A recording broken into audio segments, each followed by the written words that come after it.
Indian tech job market is changing fast. What worked 2 or 3 years ago might not get you a job today. In this new series, I'm sharing my raw, unfiltered interview experiences. I'm going to share all the critical mistakes that you should avoid so that you can get your dream job. This is the first video in the series, and this is my interview experience at LinkedIn for a senior software engineer.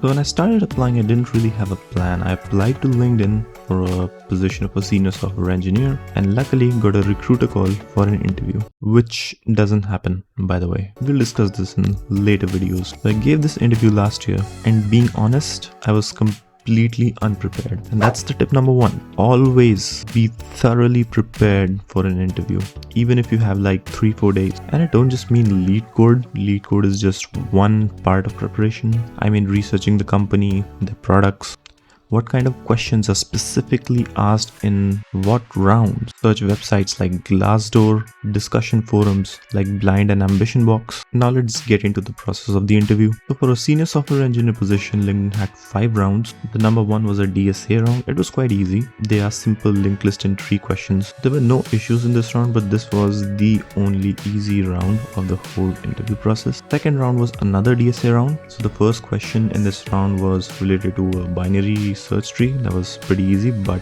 the second question, that was quite a difficult one. I searched it on Google after the interview, and the solution was to use 2DDP with bit masking. It was a very hard problem, even by the standards of comparative coding. And this brings me to tip number 2, handling the egotistical interviewer. So sometimes you're gonna get interviewers who are probably trying to prove that they are smarter than you. The person wasn't even a senior engineer. He had like something like 2 years of experience. My advice is handle it gracefully.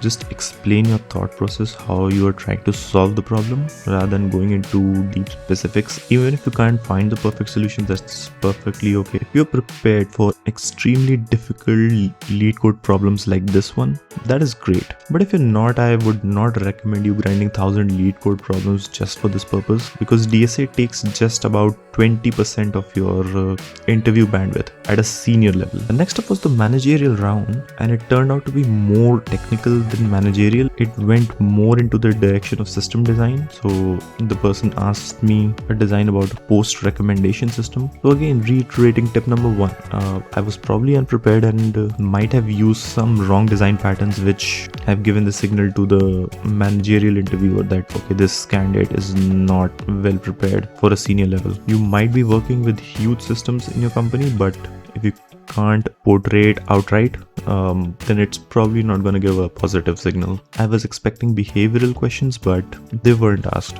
It was a year ago, so I don't probably remember clearly. The next up was the system design round, and I was given the question of finding top K trending items, like top K trending posts or top K trending videos or something like that. And once again, like these interviews were happening back to back in a span of 2 days only. I didn't get much time for preparation, and that's where the problem lies. I did read about this problem before, but I couldn't remember the main contention points here and fixated too much on one particular part of the design. That is not advisable at all. So that's your tip number 3. Keep the round structure in mind, or at least ask the interviewer that how do they want to proceed, because else you might go onto the wrong track. So system design preparation plus understanding the structure of the round is very important. I'll be talking about system design structures in some other videos. Of course, there are multiple other videos for system design on the internet, but I'll be talking about what I learned and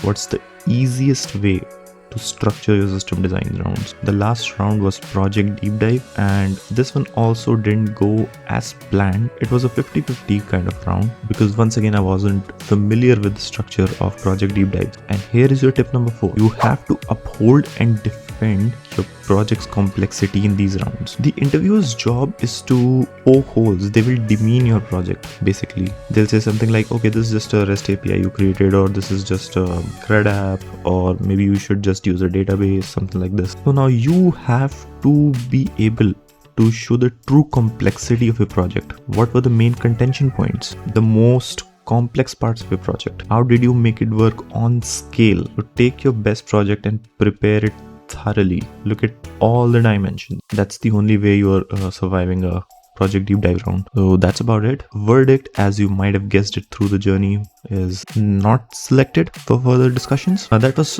probably expected given that I went in totally unprepared for this interview. I hope this was helpful for you. The market is tough, so many layoffs going around, but we can make it. I'll be sharing more of my interview experiences further down the line, so hit the subscribe button and turn on your notifications. Got a burning question about this interview?